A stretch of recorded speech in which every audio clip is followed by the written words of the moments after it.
Hello everyone, जय हिंद, वंदे मातरम। आज हमारा करंट अफेयर्स का डेली डोज का पार्ट 11 शुरू होगा। इससे पहले 10 पार्ट हो चुके हैं, आप उनको जाकर भी जरूर देखें। ओके, चलिए आज शुरू करते हैं पार्ट 11 का क्वेश्चन नंबर 1। आज का हमारा पहला जो क्वेश्चन है वो है, दुनिया का पहला डीएनए आधारित कोरोना वैक्सीन का नाम क्या है? दुनिया का पहला डीएनए आधारित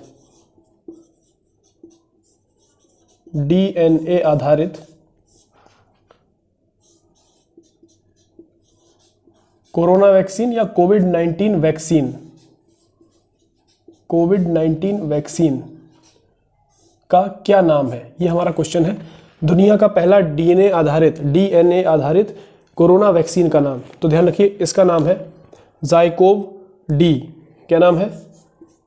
ज़ाइकोव डी, ये वैक्सीन का नाम है। और अगर आप इसको हिंदी में लिखें, ये एग्जाम में ऐसा लिखा हुआ आ सकता है, ज़ाइकोव डी। ये दुनिया का पहला डीएनए आधारित कोरोना वैक्सीन है और बहुत इंपॉर्टेंट क्वेश्चन एग्जाम के लिए, बहुत ज़्यादा इंपॉर्टेंट है क्वेश्चन, इसको आपको याद रखना है। ओके, अब इसी में देखते हैं, जानवरों हेतु यानी जानवरों के लिए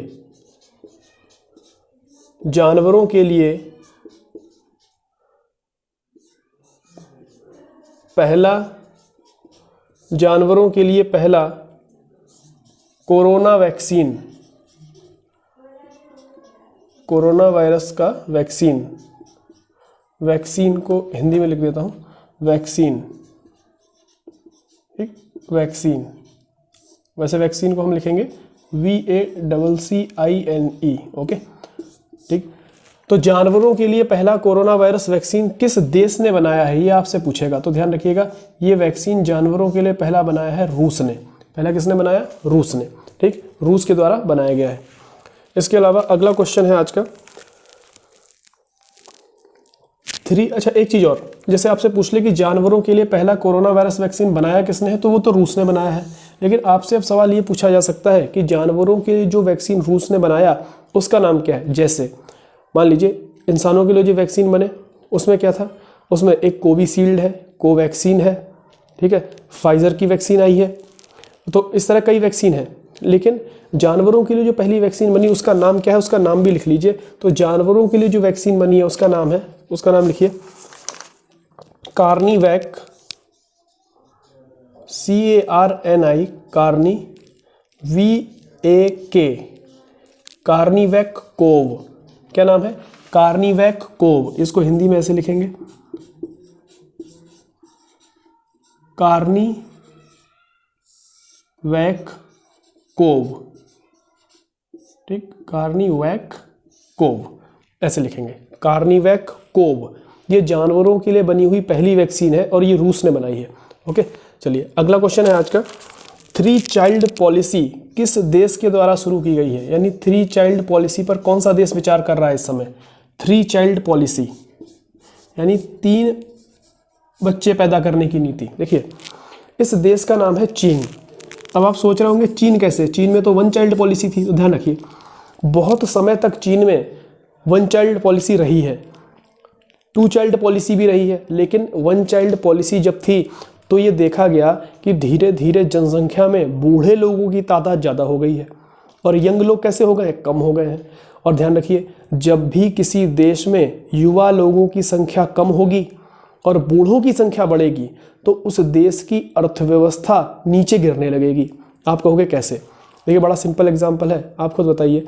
बूढ़े और युवा लोगों में, बूढ़े लोग हैं और युवा लोग हैं, उनमें शॉपिंग ज़्यादा कौन करता है? युवा लोग शॉपिंग ज़्यादा करते हैं। ठीक, और युवाओं में भी लड़कियां ज़्यादा शॉपिंग करती हैं।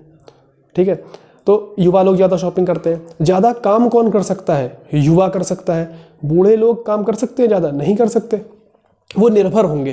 ठीक, युवा आबादी पर निर्भर हो जाएंगे, या फिर अपनी सरकारी नौकरी से रिटायर हुए तो सरकार पर निर्भर हो जाएंगे, क्योंकि उनको पेंशन देनी पड़ेगी, सरकार को बिना काम किए ही देनी पड़ेगी। जो उन्होंने उतने साल सेवा की है उसके लिए पेंशन देनी होगी। ठीक, अन्य तरह की सुविधाएं देनी पड़ेंगी। भारत में भी कई तरह की सुविधाएं दी जाती हैं, विदेशों में भी दी जाती हैं। तो अगर बूढ़ी आबादी ज़्यादा हमारे देश में हो गई तब तो फिर दिक्कत आएगी, अर्थव्यवस्था कैसी होगी, अर्थव्यवस्था गिरने लग जाएगी। तो अर्थव्यवस्था को संभालने का काम कौन करेगा, युवा। खरीदते भी ज़्यादा युवा हैं, मॉल में शॉपिंग करना, बाज़ारों में शॉपिंग करना, आप देखते हैं चाट पकौड़े टिक्की इनके ठेले लगे रहते हैं, कौन ज़्यादा खड़ा रहता है, युवा। तो सारी चीज़ें किसकी वजह से बिक रही हैं, युवाओं की वजह से ज़्यादा बिक रही हैं। कार्य भी ज़्यादा कौन कर सकता है, युवा। तो अर्थव्यवस्था उठेगी। लेकिन चीन ने जब वन चाइल्ड पॉलिसी शुरू की तो देखा कि बूढ़ों की संख्या में बढ़ोतरी हुई और युवाओं की संख्या कम होने लग गई। इससे क्या हुआ, चीन की अर्थव्यवस्था पर असर पड़ा। उस समय चीन ने फिर 2 चाइल्ड पॉलिसी इसको किया। उसके बाद अब चीन किस पर आ गया है, अब चीन कह रहा है हम करेंगे 3 चाइल्ड पॉलिसी, 3 बच्चे। आप कहोगे फिर ये चीन ऐसा कर ही क्यों रहा है, करे ही मत, जितने बच्चे कोई जो कर सकता है उतने बच्चे करे, छूट दे दे, जैसे हिंदुस्तान में होता है, कोई रोक टोक थोड़ी है यहाँ पे। नहीं, क्योंकि चीन इस बात को जानता है कि चीन की पॉपुलेशन दुनिया में सबसे ज़्यादा है, ये सबको पता है, चीन को भी पता है। और चीन को मालूम है कि एक दिन जनसंख्या विस्फोट होगा तो चीन में बहुत ज़्यादा मात्रा में लोग हो जाएंगे, बहुत ज़्यादा संख्या में लोग हो जाएंगे, जिसका प्रभाव आने वाले लोगों पर पड़ेगा। आपस में कई तरह के क्लैश होंगे, सब लोगों को सुविधाएं दे नहीं पाएंगी सरकार, और फिर उसके बाद चाहे सेना हो, चाहे और भी जितने भी आप उद्योग धंधे देखते हो, सब में क्या होगा, एक क्लैश होने लगेगा, लोगों के बीच लड़ाई झगड़े शुरू हो जाएंगे, ज़्यादा जनसंख्या बढ़ेगी और फिर ज़्यादा भूमि के लिए मारामारी होगी। तो इस तरह की समस्याओं से निपटने के लिए ही चीन ने क्या किया है, एक रोक लगा के रखी है कि भाई हाँ 1 child policy, then 2 child policy, और उसके बाद अब 3 चाइल्ड पॉलिसी पे कौन काम कर रहा है, चीन। इस बात को थोड़ा सा ध्यान रखिएगा, ठीक। ये लॉजिक है इसके पीछे कि 3 चाइल्ड क्यों, 2 चाइल्ड क्यों, क्यों ज़्यादा युवा आबादी होनी चाहिए, क्यों बूढ़ी आबादी कम होनी चाहिए। तो ये थोड़े से पॉइंट्स हैं, वो याद रखिए। फिर अर्थव्यवस्था वगैरह जब हम सब्जेक्ट पढ़ेंगे तब उनमें इन सब चीज़ों को डिटेल में देखेंगे। ओके, चलिए 3 चाइल्ड पॉलिसी शुरू करने का विचार कौन बना रहा है, चीन, ठीक, चीन के द्वारा। चलिए अगला क्वेश्चन देखते हैं, इसको मिटाता हूँ।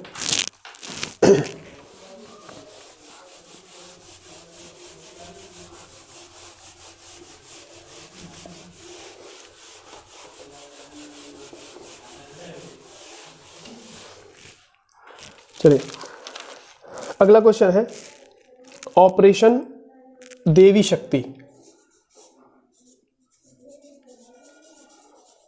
ऑपरेशन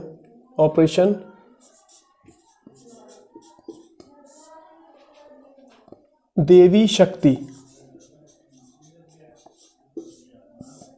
ऑपरेशन देवी शक्ति किस देश के द्वारा चलाया गया।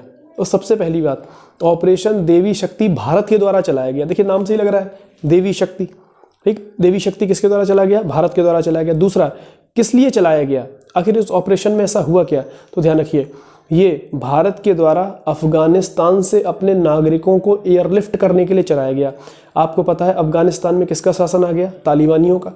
तो तालिबानियों का जब शासन आया तो अफगानिस्तान में भारतीय नागरिक भी तो रहते हैं, इंजीनियर्स वहाँ पर काम करते हैं, और भी क्षेत्रों में लोग वहाँ पर काम करते हैं।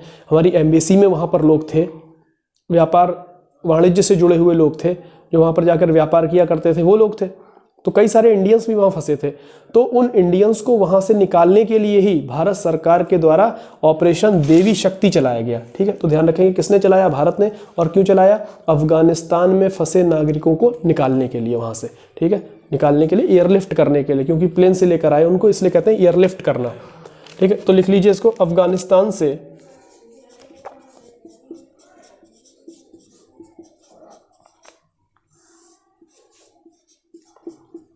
अपने नागरिकों को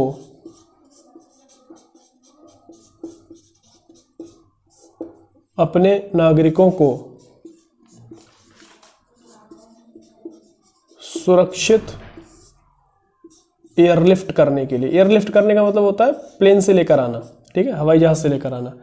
एयरलिफ्ट करने के लिए चलाया गया ऑपरेशन है ऑपरेशन देवी शक्ति, ठीक है। इसका नाम याद रखिएगा, किसने चलाया है, तो भारत ने, ठीक, भारत द्वारा, भारत सरकार द्वारा, ठीक, भारत सरकार द्वारा ऑपरेशन देवी शक्ति चलाया गया। ओके, चलिए अगला क्वेश्चन देखते हैं। अगला क्वेश्चन है नई शिक्षा नीति। देखिए बहुत न्यूज़ में रही नई शिक्षा नीति, और मैं नई शिक्षा नीति के ऊपर एक पूरा वीडियो अलग से लाऊंगा, जिसमें हम लगभग 45 मिनट 1 घंटे का वीडियो होगा, पूरी शिक्षा नीति को आराम से समझेंगे। लेकिन अभी यहाँ पर करंट अफेयर से जुड़े हुए पॉइंट देख रहे हैं, तो यहाँ पर देखिए, नई शिक्षा नीति लागू करने वाला भारत का पहला राज्य कौन सा बना है? पहला राज्य, भारत का ऐसा कौन सा पहला राज्य है जिसने सबसे पहले, यार कौन सा राज्य है जिसने सबसे पहले नई शिक्षा नीति को लागू भी कर दिया है? तो ध्यान रखिए, ये राज्य है कर्नाटक। कौन सा है? कर्नाटक। ऐसा करने वाला पहला राज्य कौन बना है? कर्नाटक। ठीक, फ्रेम में आ रहा होगा वैसे, अगर नहीं आ रहा है तो मैं बोल रहा हूँ, नई शिक्षा नीति को लागू करने वाला पहला राज्य कौन बना है? कर्नाटक। और दूसरा राज्य बना है मध्य प्रदेश। दूसरा राज्य कौन है ऐसा करने वाला? मध्य प्रदेश। ठीक, दूसरा राज्य है मध्य प्रदेश। और इसके बाद धीरे धीरे ये सब राज्यों में लागू हो जाएगी, लेकिन पहला इंपॉर्टेंट है, ध्यान रखिएगा, पहला राज्य है कर्नाटक और दूसरा है मध्य प्रदेश, नई शिक्षा नीति को लागू करने वाला। ठीक है, चलिए इसके बाद है अगला क्वेश्चन, प्लास्टिक समझौता किस देश के द्वारा लॉन्च किया गया है? कौन सा समझौता? प्लास्टिक समझौता, नाम याद रखिएगा, प्लास्टिक समझौता लॉन्च करने वाला पहला देश कौन बना है? तो ध्यान रखें, प्लास्टिक समझौता लॉन्च करने वाला पहला देश है भारत। यानी प्लास्टिक समझौता किस देश के द्वारा लॉन्च किया गया सबसे पहले? भारत के द्वारा। ठीक, इसको भी इंपॉर्टेंट लगा लीजिए, इंपॉर्टेंट है आपके लिए। अगला क्वेश्चन है, इसको मिटा देता हूं। देखिए, जितने आपने करंट अफेयर्स में अब तक नोट्स बना लिए हैं उनको बस आप रिवाइज करते रहिए, उतना ही काफ़ी है। ठीक, उससे ज़्यादा आपको कुछ करने की आवश्यकता ही नहीं।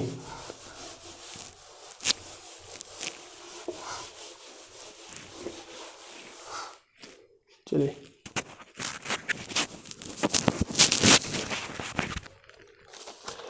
अगला क्वेश्चन है, भारत का सबसे ऊंचा हर्बल पार्क कहाँ है? भारत का सबसे ऊंचा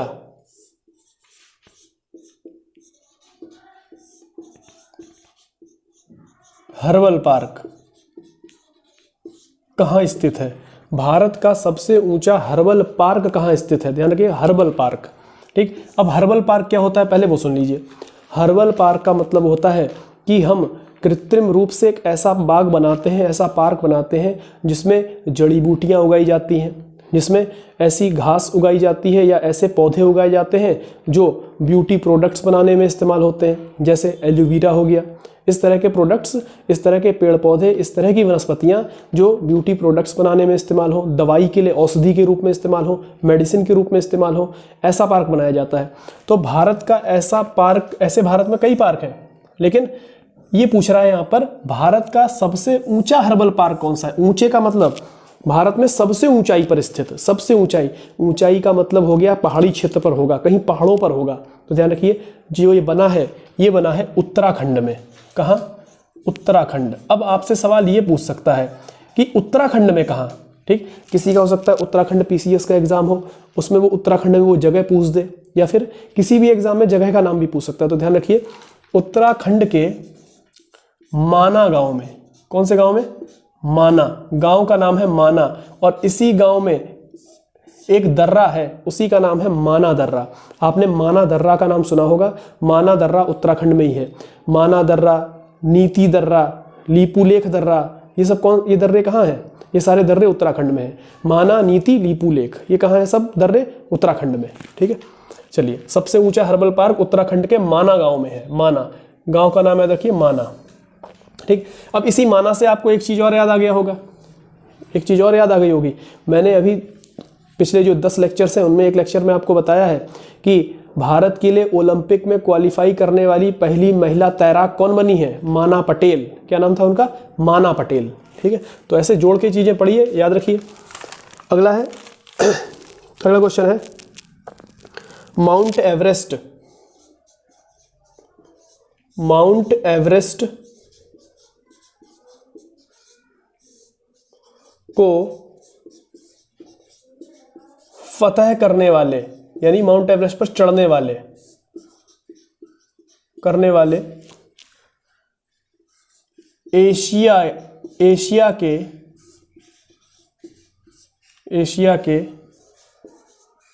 पहले नेत्रहीन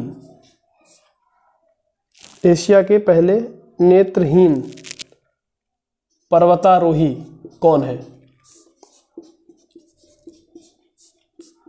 इनका नाम आपसे पूछा गया है, एशिया पर चढ़ने वाले पहले पर्वतारोही। ध्यान से सुनिए, देखिए एवरेस्ट, माउंट एवरेस्ट पर आपने सुना होगा लोग पर्वतों पे चढ़ने जाते हैं, पर्वतों की चढ़ाई करते हैं।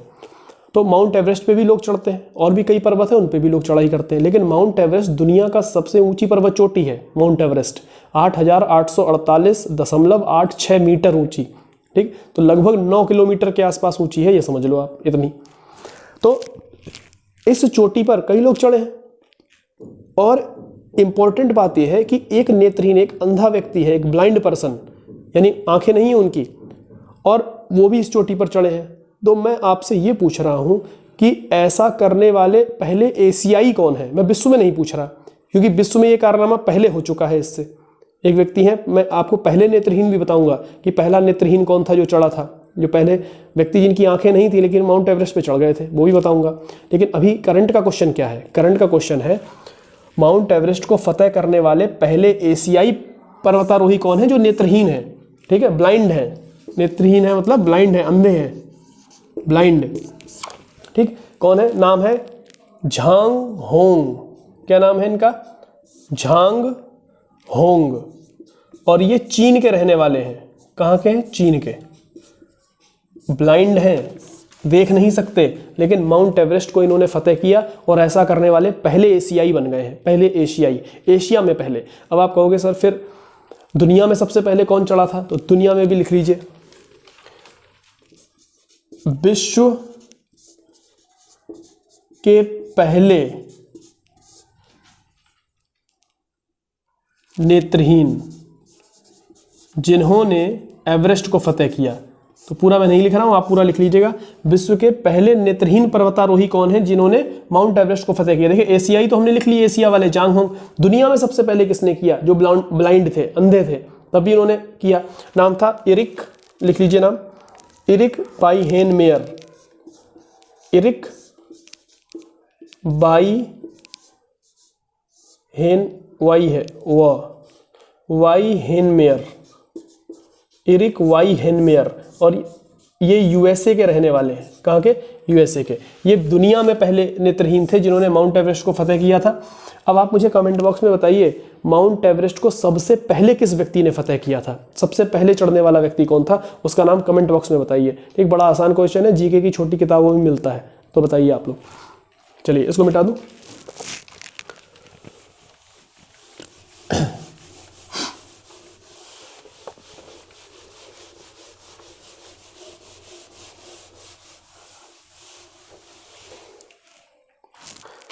चलिए अगला क्वेश्चन है,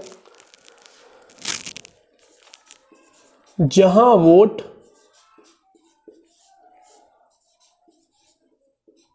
वहां वैक्सीन, जहां वोट वहां वैक्सीन अभियान किस सरकार द्वारा, किस राज्य सरकार द्वारा चलाया गया? ठीक, जहां वोट वहां वैक्सीन अभियान, यानी जहां वोट है वहां वैक्सीन पहुंचाना बिल्कुल जरूरी है। यानी कि आपको पता है भारत में 18 साल से लेकर ऊपर तक के बच्चों को वैक्सीन लग रही है, ऊपर तक के लोगों को वैक्सीन लग रही है 18 से ऊपर, और 18 साल वाला व्यक्ति तो वोट भी दे सकता है। तो दिल्ली गवर्नमेंट ने, दिल्ली की सरकार यानी अरविंद केजरीवाल की सरकार ने ये अभियान चलाया है, जहां वोट वहां वैक्सीन। ये चलाया है दिल्ली सरकार। ठीक, दिल्ली सरकार कहेंगे तो दिल्ली सरकार का मतलब होता है यहाँ पर अरविंद केजरीवाल की वर्तमान में सरकार है, इसने ये अभियान चलाया था जहां वोट वहां वैक्सीन, और बहुत इंपॉर्टेंट अभियान है, ध्यान रखिएगा, दिल्ली सरकार। ठीक है, चलिए। अच्छा, इसको शुरू कब किया गया? अगर पूछ दे आपसे, पूछेगा नहीं वैसे, लेकिन 7 जून 2021 को, क्योंकि 2021 में ही कोई एग्जाम होगा तो हो सकता है उसमें पूछ दे आपसे। तो 7 जून 2021 को यह अभियान शुरू किया गया था। अगला क्वेश्चन है, असम का 7वां नेशनल पार्क कौन सा बना है? यानी असम में अब कितने नेशनल पार्क हो गए हैं, कितने राष्ट्रीय उद्यान हो गए हैं? 7। कितने हो गए हैं? 7। तो आपसे यही पूछ रहा है कि बताओ भैया 7वां नेशनल पार्क कौन सा है असम का? ठीक, तो आपको ये लिखना है, असम का 7वां बना है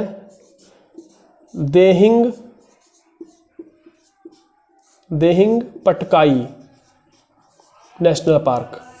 क्या नाम है?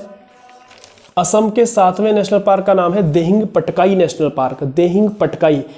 दूसरी बात, दूसरा क्वेश्चन इंपॉर्टेंट है क्योंकि इसी साल का है, आपसे पूछ सकता है असम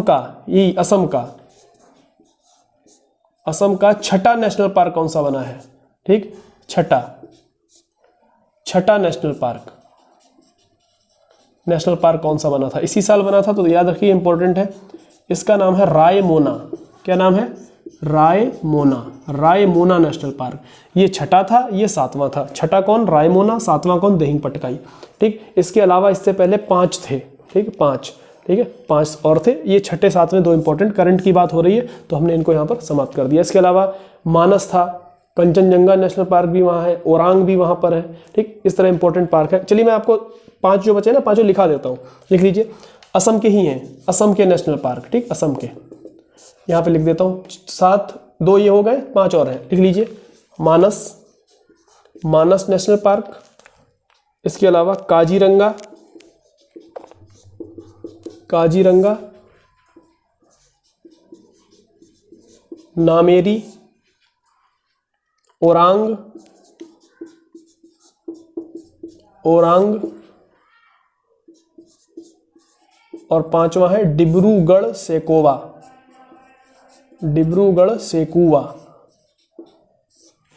1 2 3 4 5। ठीक, मानस, काजीरंगा। मानस के बाद शायद मैंने कंचनजंगा बोला, कंचनजंगा नहीं, काजीरंगा।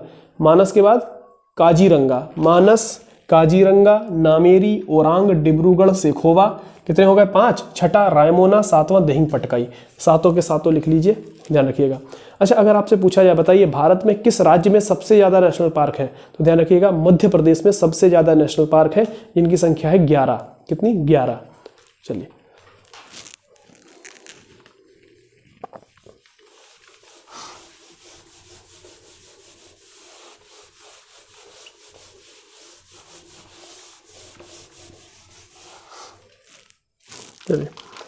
अगला क्वेश्चन है, हाल ही में एक शूटर हैं, ठीक, शूटिंग करती थी, उनका देहांत हो गया है। उन्हें शूटिंग दादी के नाम से जाना जाता था। किस नाम से? शूटिंग दादी। ठीक, शूटिंग दादी के नाम से जाना जाता था। ठीक है, शूटर दादी कह लो आप, शूटिंग दादी कह लो, तो इनका नाम आपको बताना है। तो ध्यान रखिए, इनका नाम है चंद्रा तोमर। एक मूवी आई थी सांड की आंख, वो इन्हीं के ऊपर बनी थी। उसमें आपने 2 महिलाएं देखी होंगी, एक थी चंद्रा तोमर और एक कौन थी? प्रकाशी तोमर। ठीक, ये दोनों ही शूटिंग किया करती थी। ठीक है, इन्होंने कई अवार्ड्स भी जीते बाद में, काफ़ी एज में जाकर शूटिंग शुरू की इन्होंने, लगभग 60 की एज के आसपास। उसके बाद कई अवार्ड्स भी जीते। तो एक का नाम क्या है? चंद्रा तोमर, और दूसरी का नाम था प्रकाशी तोमर। तो हाल ही में किन का निधन हुआ है? चंद्रा तोमर का। ठीक है, प्रकाशी तोमर, ये 2 थी दादियाँ। ठीक, तोमर दादीज, ऐसे समझ लीजिए आप। चंद्रा तोमर, प्रकाशी तोमर, निधन इनका हुआ है चंद्रा तोमर का। ठीक है, चंद्रा तोमर। इसके बाद अगला क्वेश्चन है मिस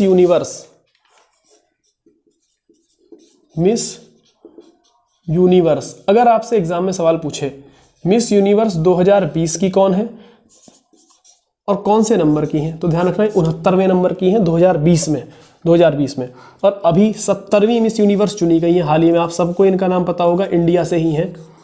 मिस यूनिवर्स इस बार की कहाँ से बनी है? इंडिया से, 2021 में। पहले तो चलिए इनका ही नाम बता दीजिए, बिल्कुल करंट की न्यूज़ है। कौन बनी है? हरनाज कौर संधू। कौन बनी है? हरनाज कौर संधू, ये मिस यूनिवर्स बनी है। ठीक, Miss Universe Harnaaz Kaur Sandhu, Miss Universe 70वीं मिस यूनिवर्स है, और मिस यूनिवर्स 2021 की भी है, हरनाज कौर संधू। अब आपसे पूछा जाए बताइए मिस यूनिवर्स 2020 कौन थी, तो ध्यान रखिए एंड्रिया मेजा, मैक्सिको की। कहाँ की थी? मैक्सिको की। एंड्रिया मेजा, ये है मैक्सिको की, और ये कहाँ की है इस बार? इंडिया की। ठीक, पंजाब की है। हरनाज कौर संधू 70वीं मिस यूनिवर्स 2021 की मिस यूनिवर्स बनी है। चलिए अगला देखते हैं, सिमोर्ग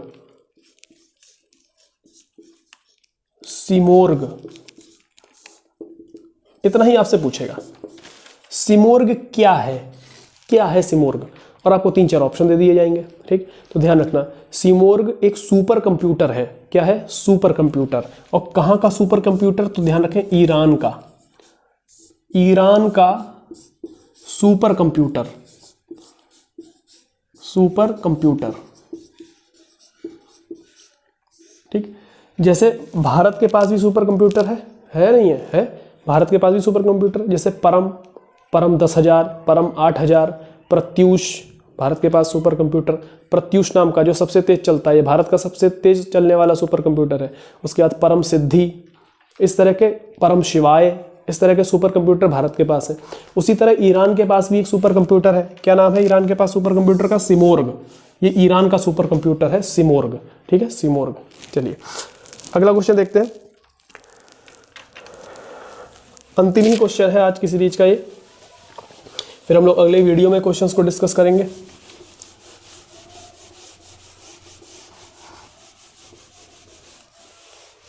चलिए, क्वेश्चन है कोवैक्सीन, कोवैक्सीन, और एक है कोविशील्ड। ये दोनों कोरोना वायरस की वैक्सीन है। ठीक, ये दोनों ही वैक्सीन्स हैं, दोनों। कोवैक्सीन भी लग रही है भारत में और कोविशील्ड भी लग रही है, आप सबको पता है। ठीक, सबको मालूम है कोवैक्सीन और कोविशील्ड। किसी को कोवैक्सीन के दोनों डोज लगे हैं, किसी को कोविशील्ड के लगे हैं। ठीक है, ये बात चल रही है। लेकिन यहाँ पर सवाल ये है, आपसे पूछा जाएगा बताइए कोविशील्ड और कोवैक्सीन में कौन सी स्वदेशी है? स्वदेशी, भारत के द्वारा पूरी तरह से तैयार की गई। स्वदेशी मतलब जो देश में तैयार की गई हो। तो ध्यान रखना, जो कोवैक्सीन है वो स्वदेशी है। स्वदेशी का मतलब हमारे देश में बनी हुई। स्वदेशी, स्वदेशी मतलब भारत में बनी हुई, ये भारत में बनी हुई है। ठीक है, कोवैक्सीन कैसी है? स्वदेशी है। कोविशील्ड स्वदेशी नहीं है। कोविशील्ड ऑक्सफोर्ड एस्ट्राजेनेका ने मिलकर बनाई है, ऑक्सफोर्ड यूनिवर्सिटी यानी ब्रिटेन में बनी हुई है। कहाँ पर? ब्रिटेन में, कोविशील्ड। अब यहाँ क्वेश्चन आपसे क्या पूछेगा? आपसे पूछा जाएगा बताइए कोवैक्सीन जो है इसका निर्माण किसने किया है? तो आप कहेंगे इसका निर्माण किया गया है Bharat biotech, Bharat biotech plus ICMR यानी Indian council of medical research.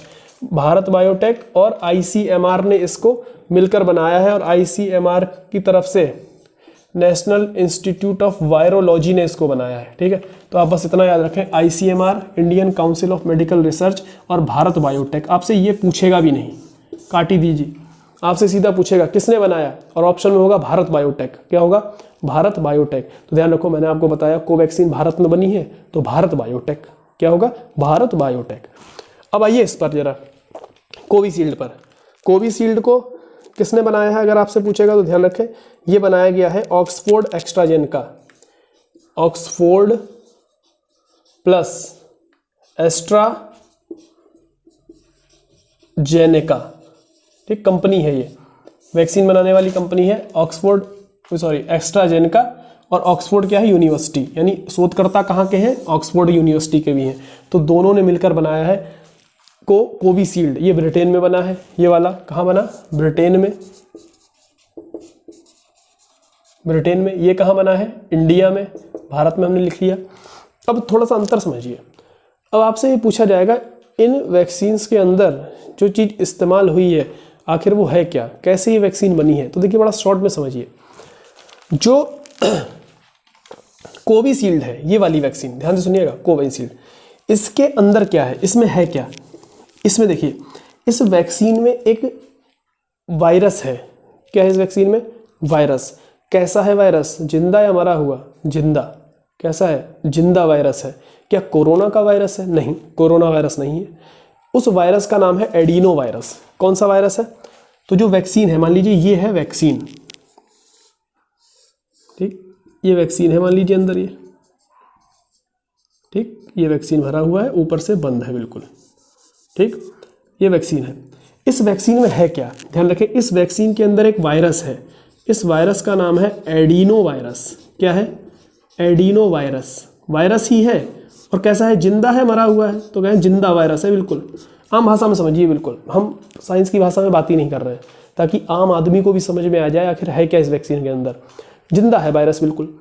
और ये वायरस करता क्या है, ये वायरस चिंपांजी, जो चिंपैंजी होते हैं, चिंपैंजियों को असर करता है और चिंपैंजियों को जुकाम कर देता है। क्या कर देता है, तो चिंपैंजियों को इस वायरस की वजह से जुकाम हो जाता है। ठीक, तो किस पर असर करता था ये वायरस, चिंपैंजी पर। किस पर, चिंपैंजी। ठीक, देखा होगा आपने, काला सा बंदर जो होता है इंसानों की तरह हरकत करता है, बड़ा होशियार माना जाता है जानवरों में, चिंपैंजी। इस चिंपैंजी को ये एडिनो वायरस अगर लग गया तो क्या कर देगा, इसको जुकाम। ठीक, जुकाम कर देगा। हमने इसी वायरस को यहां डाल दिया और ये वायरस जिंदा है। ठीक, मार के नहीं डाला, जिंदा डाला। अब यही वैक्सीन किसके लगा दी, हमारे कोविशील्ड। तो हमारे भी ये वायरस चला गया, हमको जुकाम हो गया।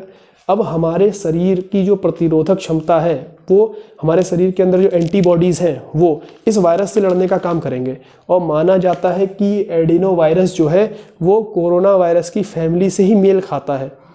तो अगर हमारी बॉडी इस वायरस से लड़ लेगी तो हमारी बॉडी कोरोना वायरस से लड़ने में भी सफल होने लगेगी धीरे धीरे। तो इसीलिए पहले ही इस वायरस को हमारे शरीर में डाल दिया गया। अब हमारी बॉडी इस वायरस से लड़ेगी, एंटीबॉडीज़ बनेंगी। जब एंटीबॉडीज़ हमारे शरीर में हो ही गई, और ये कन्फर्म है इस वायरस से हम मरेंगे नहीं, एडिनो वायरस तो जुकाम करता है, मरेंगे ही नहीं हम। तो हमारी बॉडी ने जब इसको मार दिया, तो जैसे ही कोरोना का वायरस हम पर अटैक करेगा, वैसे ही हमारी बॉडी की जो एंटीबॉडीज़ हैं, हमारे शरीर में जो एंटीबॉडीज़ हैं, वो उस कोरोना वायरस को इससे भी लड़ने में शुरू हो जाएंगे, उसको भी मार देंगे। यानी इम्यूनिटी हमको प्रदान कर देंगे। ठीक है, हमारी क्षमता को बढ़ा देंगे। ये कॉन्सेप्ट किसका है, आसान भाषा में मैंने बताया है, हमने कोई टेक्निकल लैंग्वेज का यूज़ किया ही नहीं है, कोई भी मेडिकल लैंग्वेज का यूज़ भी नहीं हुआ है, सिंपल भाषा में समझिए। ठीक है, तो एडिनो वायरस को किस में डाला गया है, कोविशील्ड में। किसको असर करता था, ये चिंपांजी को क्या कर देता है, उसको जुकाम कर देता है। वही इसमें हमने डाल दिया, हमें लगा, हमें भी वही जुकाम हुआ एडिनो वायरस से, हमारी बॉडी उससे लड़ने लगी, हमारी बॉडी लड़ने में सफल हो गई। इसका मतलब अब कोरोना का भी आएगा तो उससे भी लड़ने में सफल हो जाएगी, इम्यूनिटी बढ़ा देगी हमारी प्रतिरोधक क्षमता। ये है कॉन्सेप्ट। इसमें क्या है, अच्छा कोवैक्सीन। तो देखिए कोवैक्सीन में सिस्टम थोड़ा सा अलग है। इसमें क्या है, इसमें सीधा का सीधा कोरोना वायरस है। अब भाई आप लोग कुछ लोग कहेंगे अरे यार ये क्या दिक्कत भाई, तो कोरोना वायरस, हम तो कोवैक्सीन लगवा के आए हैं, इसका मतलब कोवैक्सीन लगवाई है तो हमारे अंदर कोरोना वायरस पहुंच गया। जी हाँ, आपके अंदर कोरोना वायरस ही पहुंच गया। इसमें कौन सा वायरस है, कोरोना का वायरस है। जो बीमारी फैली है कोरोना, वही वायरस है। लेकिन उस वायरस को निकाला शोधकर्ताओं ने, वैज्ञानिकों ने, और पहले उसको मार डाला, इनएक्टिवेट कर दिया। इनएक्टिवेटेड मतलब कैसी फॉर्म है उस वायरस की, inactivated form of the virus. तो इनएक्टिवेटेड फॉर्म का मतलब मरा हुआ वायरस। कैसा है, बिल्कुल सिंपल भाषा में देखिए, कैसा है, कोरोना वायरस लेकिन मरा हुआ। कैसा, मरा हुआ कोरोना वायरस। और इस मरे हुए कोरोना वायरस को उठाकर कहाँ डाल दिया हमने, इस वाली वैक्सीन में। अब आप वैक्सीन लगवाने गए, कोवैक्सीन। कोवैक्सीन जैसे ही आपके लगी, कोरोना का वायरस अंदर पहुंचा, लेकिन वो मरा हुआ है। भाई सीधी सी बात है, बॉडी, हमारे शरीर को नहीं पता मरा हुआ है कि जिंदा है। हमारा शरीर की जो एंटीबॉडीज थी तुरंत निकल कर आई और मारना चालू कर दिया उसको।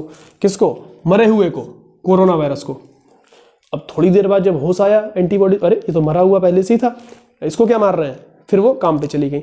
लेकिन उनकी एक प्रैक्टिस हो गई कि हाँ भाई कोरोना वायरस आया था, मारना है, तो हमारे शरीर की इम्यूनिटी को उन्होंने बढ़ा दिया। अब अगर जिंदा कोरोना वायरस आएगा, जैसे आपके एक डोज लग गया, फिर दूसरा डोज भी लग गया, फिर मरा हुआ पहुंचा, फिर बॉडी आई, फिर मारना चालू कर दिया। तो ध्यान रखें, दोनों बार मरे हुए को भले ही मार रही है बॉडी, लेकिन बॉडी को पता लग गया कि कोरोना वायरस है भाई कोई अलग से। जैसे ही अब जिंदा कोरोना वायरस आप पे अटैक करेगा, बॉडी बिना सोचे समझे उसको भी मारना चालू करेगी अब। ठीक, तो हमारे शरीर की इम्यूनिटी क्या हो जाएगी, बढ़ जाएगी, लड़ने की क्षमता बढ़ जाएगी। लेकिन ध्यान रखें, इसकी कोविशील्ड जो है, इसकी इफिकेसी 70 से 80% बताई जा रही है, इतना कारगर है। लेकिन अभी इसकी इफिकेसी का कितना कारगर है, इसका कोई भी डाटा अभी तक रिलीज नहीं हुआ है। तो आप ये नहीं कह सकते कि 70% कारगर है, 80% कारगर है, अभी कुछ नहीं, क्योंकि इसका कोई डाटा अभी आया ही नहीं है। ठीक है, कोवैक्सीन का कोई डाटा नहीं, इसका एक डाटा हमारे पास है कि 70 से 80% कारगर है, इतनी सी बात है। ठीक, इतना सा आप समझ गए होंगे। और फिर से एक बार आप इस वीडियो को देख लें अगर आपको चीज़ें समझ में नहीं आई हैं। अगले वीडियो में हम फिर मिलते हैं। Okay, thank you very much.